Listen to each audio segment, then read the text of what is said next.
Sanibonani. Usiphiwe wakaMaduma lo, also known as uMongameli.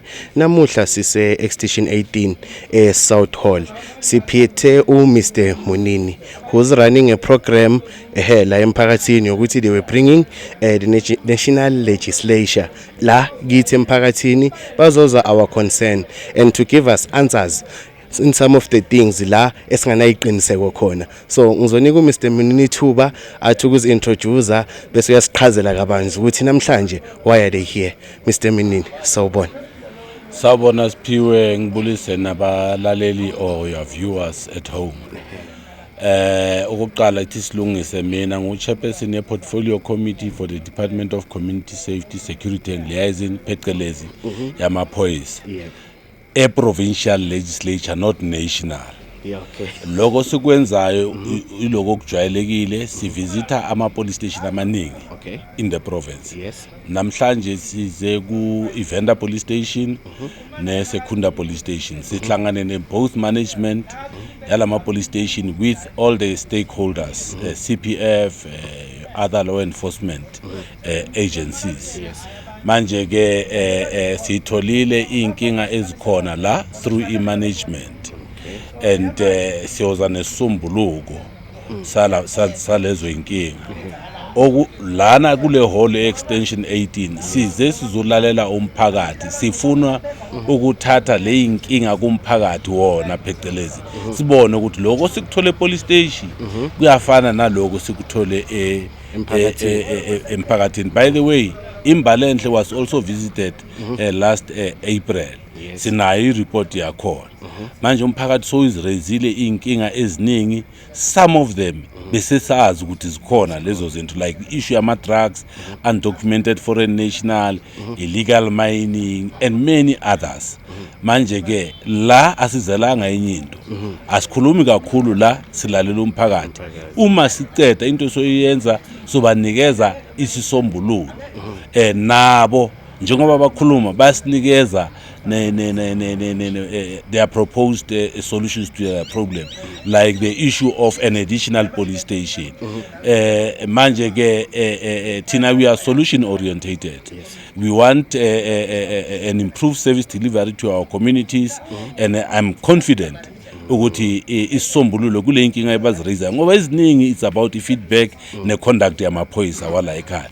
Lezo station lesi sine station commanders of the 4 police stations, Embalenhle ula ngaphakathi, Ivenda, Secunda and Kinross bala phakathi balalele, and no district commander wala Khetsibanda wamaphoyisa okhona, the acting provincial commissioner because we appointed somebody ukuthi abe khona la, sine office of the civilian secretariat. We have all stakeholders that we need. The reason why we brought them is because sifuna ukuthi masithole inkinga size nesombululo there and there, and I can assure you so banikeza isombululo esinye esikhona encondweni nami ngisazozi announce la.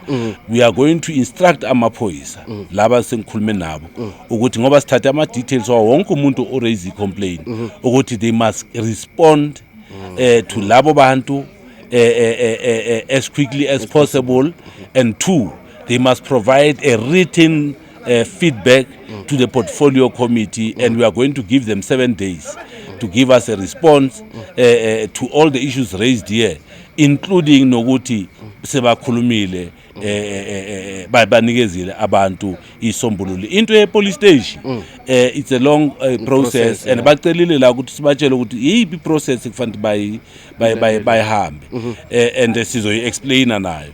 Kodwa okunye umphakathi bathi kujwayele ukuza la singabanikeza impendulo. I think it's a lack of understanding.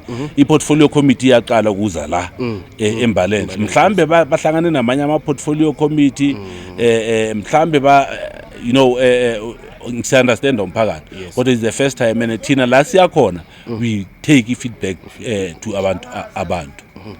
Mr. Munini, wangikuthande kakhulu ukuthi wena uthi ama complaints wabahlali okuwumphakathi niyawa note down, and you will make sure ukuthi there's an action plan ukuthi feedback iyabuyelwe ebantwini, futhi you've got a certain window, 7 days. Ukuthi kulo 7 days they must write back to a committee to give feedback ukuthi kuwo wonke ama complaints lawa khona kwenziwani, what's the action plan to solve all of those problems. So ngicela ukubuza ke sengivala Mr Munini, ukuphi ongakutshela umphakathi uqinisekisa ukuthi njengoba nila anizange ukuzodlala and ubanikeze assurance ukuthi ikhalazo zabo will be attended.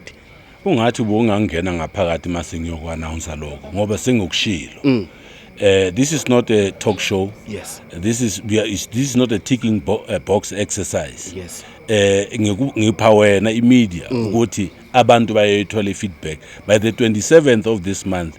Would expect the provincial commissioner's office, including that of the HOD, because ifaka ne civilian secretariat, to respond to all these issues ezibhale phansi. Nathi nami ngiwathetha amanotes wami will be comparing nawabo. They must respond to each and every one. But before they do that, or as they do that, they must have spoken to the complainants, because it will be of no use ukuthi babhalele thina bathi siyenza kanje. Asifuni into i-responses othi siyenza kanje, sifuna i-response ethi sesenze 1 2 3, because there are so many low-lying issues, fruits that can be harvested.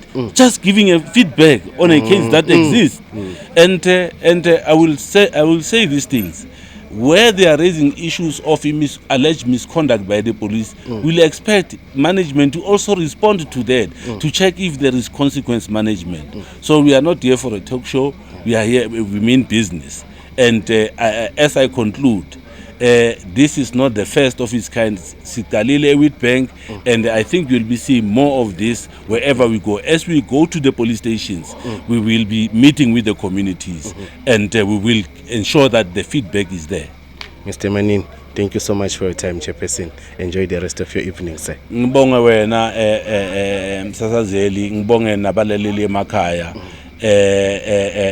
Be rest assured, there must be change. Thank you. Thank you so much.